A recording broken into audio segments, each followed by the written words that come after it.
संदीप पखाड़ा पर जिस तरीके से एफआईआर दर्ज की गई, आपको पता है आपके भाई पर झूठी एफआईआर दर्ज की गई, उसे डराने की धमकाने की कोशिश लगातार जारी थी, लेकिन भाईचारा इतना मजबूत, उन्होंने कहा कि भाई आप पीछे नहीं हटना, हम आपके साथ खड़े हैं, मजबूती से खड़े हैं, क्योंकि आपके साथ गलत हो रहा है, आपने हमेशा गलत के लिए आवाज उठाई है और आज भी अगर गलत हो रहा है हम आपके साथ खड़े हैं।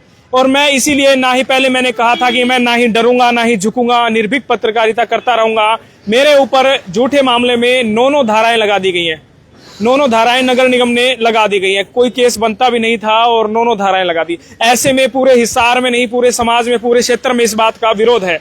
ऐसे में हमारे साथ कल एक बड़ी मीटिंग बुलाई गई हिसार के अंदर, और महज 1 से 2 घंटे के अंदर 2 घंटे के अंदर मीटिंग बुलाई, और 2 घंटे में ही देखते ही देखते पूरे हिसार की क्रीम जो है, जिस व्यक्ति के साथ एक एक व्यक्ति के पीछे जिसके 100, 200, 300, 500 आदमी है, ऐसे व्यक्तित्व के धनी पूरे शहर की क्रीम, पूरे शहर का सरदारी जो है वो वहां पर इकट्ठा हुई और लगभग 350, 400 लोग वहां इकट्ठा हुए। उसी बीच जवाब दो हिसाब दो से राजेंद्र जी हमारे साथ मौजूद हुए।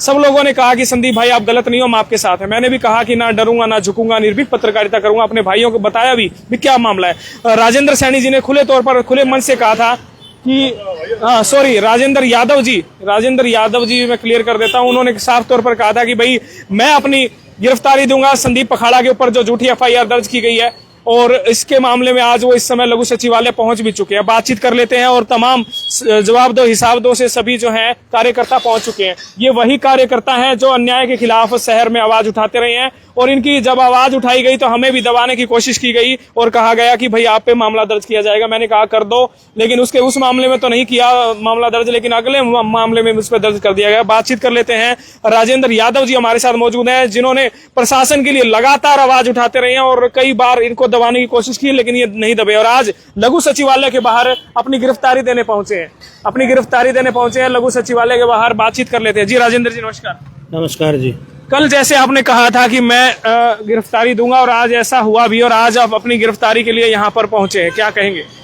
मैंने जी ये बातें जो है परसों ही कह दी थी, शाम को ही, यानी कि मैंने ये 23 तारीख को रात को ही मैंने बोल दिया था कि हरियाणा में जितने मेरे पत्रकार साथी हैं जिन पे मुकदमा दर्ज हुआ है, और हिसार में मेरे साथी संदीप पखाड़ा जी हैं जिनके ऊपर नगर निगम ने करवाया है मुकदमा दर्ज, और आंदोलनकारी साथी भी कुछ हमारे गिरफ्तार हैं, या तो प्रशासन उनको रिहा करे, उन पर मुकदमे वापस ले। अगर उन पर नहीं लेता तो मैं भी अपराधी हूँ, क्योंकि अगर गलत के लिए आवाज उठाना, अन्याय के खिलाफ आवाज उठाना अपराध है तो मैं भी अपराधी हूँ। मुझे भी उन सारी धाराओं के अंतर्गत गिरफ्तार कर लिया जाए, बल्कि 1-2 धारा फालतू ही लगा दी जाए मेरे ऊपर भी। तो मैं अपने जो वायदे के अनुसार, मैंने कल जो एक सर्व समाज की मीटिंग ब्राह्मण धर्मशाला में हुई थी, वहां भी मैंने कमिट किया था कि मैं 12 बजे अपनी गिरफ्तारी देने चला जाऊंगा। मैं सही 12 बजे हम लोग एसपी ऑफिस हिसार आ गए थे गिरफ्तारी देने के लिए, और जब हम गए तो एसपी साहब वहां से निकल चुके थे। जब हमने उनके स्टाफ से बात की तो उन्होंने हमारे को 7 नंबर कमरे में भेज दिया।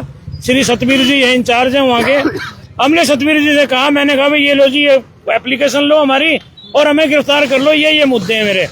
उन्होंने कहा जी ऐसे तो नहीं कर सकते हम तो इन्वेस्टिगेशन कराएंगे, पहले ये है वो है, आप थाने में जाओ, थाने में गिरफ्तारी दो।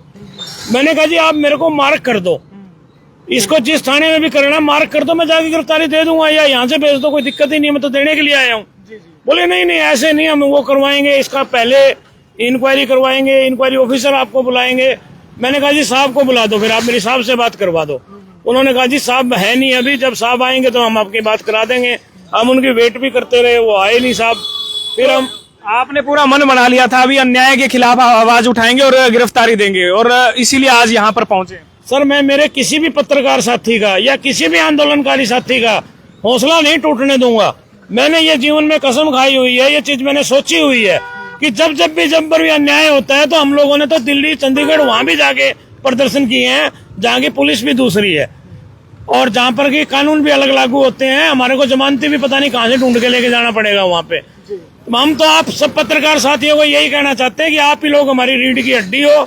Main stream media, electric media हमारी कुछ आवाज नहीं उठाता, पिछले 11-12 साल से पूरी तरह से बिका हुआ है।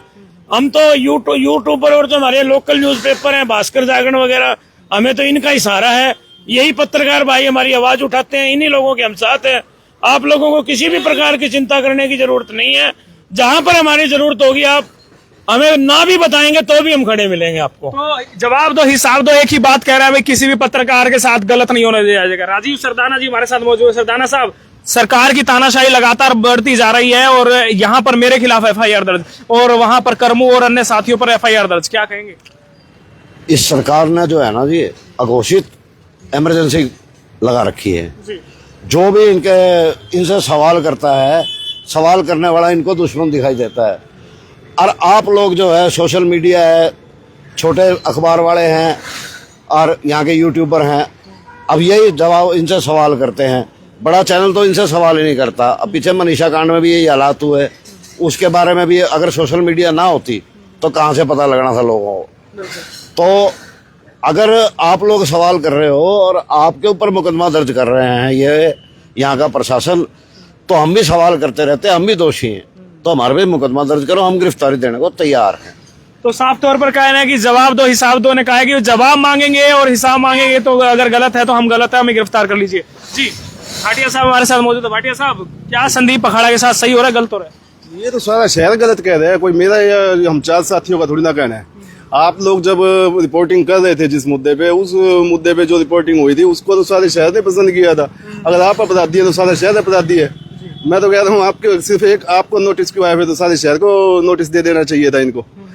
दूसरी बात है, आप लोग जो विपक्ष का काम कर रहे हो, विपक्ष नाम की तो चीज ही नहीं है शहर में। आप लोग ही तो हो विपक्ष, आप ही तो हो जो गली गली में पहुंचकर किसी भी ऐसा है कि जिसकी आवाज कोई नहीं उठा सकता, वो खुद उठाने में सक्षम है, तो आप लोग उनकी आवाज उठा रहे हो। यदि आप लोगों का मुंह बंद हो गया तो उसकी आवाज कौन उठाएगा? ये सिर्फ खड्डे या कोई गली के कोई सीवरेज की समस्या थोड़ी ना है। आप लोग तो हर जगह पे जहाँ जिसकी आवाज नहीं बन पाती तो आप लोग आवाज बनते हो। तो ये तो पूरी तरह से विपक्ष को एक किस्म से, आप लोग जिसमें विपक्ष आपको कह रहा हूँ, किसी और पार्टी को नहीं कह रहा, पूरी तरह से विपक्ष को खत्म करने की बात हो रखी है। बिल्कुल जी। मेयर साहब ने एफआईआर दर्ज करवा दी, कल लोग इस बात पर चर्चा कर रहे थे और आज इस तरीके से आप लोग भी गिरफ्तारी में आए, क्या कहेंगे? देखो जी, लोकतंत्र हाईजैक हो चुका है हमारा, और जिस तरह से मेयर साहब है या दूसरे, आप नेशनल मीडिया में देखो, बहुत से बड़े बड़े पत्रकारों को जो है चैनल से नौकरी छोड़नी पड़ी, अलग से यूट्यूब चैनल शुरू करने पड़े। तो आप ये समझिए जो कॉर्पोरेट चैनल है वो तो हमारा साथ देगा नहीं कभी भी, वो तो करीब करीब आम आदमी से दूर हो चुका है। और जो यूट्यूबर्स, कंटेंट क्रिएटर्स जो ये कह रहे हैं, ये लोग कोशिश कर रहे हैं कि कुछ ठीक ठाक चीजें लोगों तक पहुंच जाए, और उसमें भी जब इनको लोकल स्थानीय जो नेता होते हैं, जब इनकी पसंद की बात नहीं होती तो ये कोशिश कर रहे हैं कि उनको भी दबाया जाए। लेकिन मुझे लगता है कि लोकतंत्र की आवाज दबेगी नहीं, और अगर ये चाहते हैं कि आपातकाल इसी तरह से है तो खुल के लगाए मोदी जी, हम खुल के विरोध करेंगे। जैसे इंदिरा गांधी का विरोध हुआ था, यहाँ खुल के विरोध होगा, जेलें भरी जाएगी, और बिल्कुल पीछे नहीं हटेंगे। कोई भी लोकतंत्र को बचाने के लिए जान देने के लिए तैयार है। धन्यवाद। आशीष जी हमारे साथ मौजूद थे और तमाम जो जी चाहते हैं, एक बात और कहना चाहते हैं कि हम आज एप्लीकेशन दे करके आए हैं, एप्लीकेशन में अपना एड्रेस लिख करके आए हैं। हम ये कह रहे हैं इनसे कि क्यों कागज काले कर रहे हो, क्यों सरकार का सिस्टम खराब कर रहे हो। इन लोगों के मुकदमे दर्ज कर रखे, इन लोगों के साथ हमारा नाम भी लिख दो, हमें अरेस्ट कर दो। हम ये कह रहे हैं कि इनको कहीं जाने की जरूरत नहीं है, फोन कर दें, हम उसी टाइम गिरफ्तारी देने आ जाएंगे। बहुत बड़ी बात इन्होंने कही है कि भाई आपको कहीं भागने की जाने की जरूरत नहीं है, आप हमें फोन करके बुला दीजिए, या एड्रेस नंबर सब कुछ दे दिया है, आप बुलाओगे हम गिरफ्तारी देने के लिए तैयार है। और मैं धन्यवाद करूंगा इस पूरी टीम का जिन्होंने संदीप पखाड़ा भाई के साथ खड़े होकर के ये कहा है कि भाई हम आपके साथ खड़े हैं और कंधे से कंधा मिलाकर खड़े हैं और आपके साथ गलत नहीं हुआ जाएगा। और झूठे मामले में जिस तरीके से एफआईआर दर्ज की गई और नगर निगम ने ये मुहिम चलाई कि भाई संदीप को दबाया जाए और उसको दबाने के लिए मामला दर्ज कर दिया जाए, तो मैं फिर से कह दूंगा कि ये आंदोलन अभी रुकने वाला नहीं है।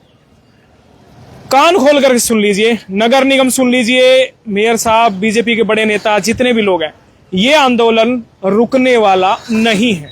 अगर आप दबाएंगे तो हम उतने ही ज्यादा मजबूती से आवाज उठाएंगे, जितना आप दबाओगे उतनी ज्यादा मजबूती से आवाज उठाएंगे। लेकिन ना ही डरे हैं, ना ही डरेंगे, ना ही झुके हैं, ना ही झुकेंगे। निर्भीक तरीका से पत्रकारिता करते रहेंगे और वो हमारा काम है, उसे आप नहीं रोक सकते, उसे बंद नहीं करवा सकते। अगर ज्यादा से ज्यादा जेल भी जाना पड़े, बुरे से बुरे, तो भी जेल से वापस आएंगे और नई आवाज में, नए तरीके से और नई मजबूती के साथ फिर जो है आपके बीच आएंगे, जनता की आवाज उठाएंगे और फिर भी आपसे सवाल करेंगे। समस्याओं के लिए फिर से आपसे ही सवाल करेंगे, किसी और से नहीं करेंगे, क्योंकि आप सत्ता है, सत्ता से सवाल करना मीडिया का अधिकार है, अधिकार क्षेत्र में है। और अगर फिर भी आप दबाएंगे तो और मुकदमे तैयार रखिए। अगले मुकदमे में मुझे आप फिर से मुझे जो सजा देना चाहें तैयार रखिए, मैं तैयार हूं, लेकिन जनता की आवाज़ ऐसे ही बुलंद रखूंगा। ना ही कभी डरा था, ना ही कभी डरूंगा। और जनता ने इतना प्यार सपोर्ट, कल हज़ारों की संख्या में लोग पहुंचने आ रहे थे, लेकिन बरसात थी इसलिए सैकड़ों से ज़्यादा 300-400 लोग एक बुलावे पे आए। तो उनके लिए मैं उनका तहे दिल से धन्यवाद करता हूँ। और बहुत से लोग आना चाह रहे थे, वो बारिश की वजह से, पानी जल भराव की वजह से नहीं पहुँच पाए, तो उनका भी मैं धन्यवाद करता हूँ, इतना प्यार सपोर्ट सहयोग दिया। लेकिन फिर से कह दूँ, डरेंगे नहीं, झुकेंगे नहीं, और जो भी हो आगे बढ़ते रहेंगे। धन्यवाद और सबका धन्यवाद।